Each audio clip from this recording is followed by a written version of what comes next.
ino ndi nthawi yabwino yotembenuka mtima, ino ndi nthawi yabwino yomlandira Yesuyo. Na atile lo aiko matilapa mawa osadziwa kuti mawa zakala akufa. Na atile lo aiko matilapa mawa osadziwa kuti mawa zakala akufa.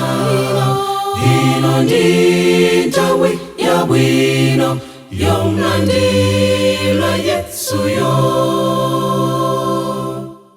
Mene Yesu aitana bwerani musachedwe, sanga komo litsekedwa mungatsalire kunja.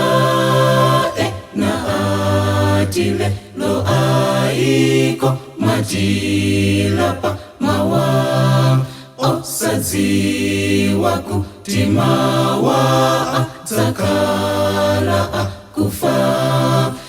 Na atile lo aiko matilapa mawa osadziwa kuti mawa zakala akufa. Ino ndi nthawi yabwino yomlandira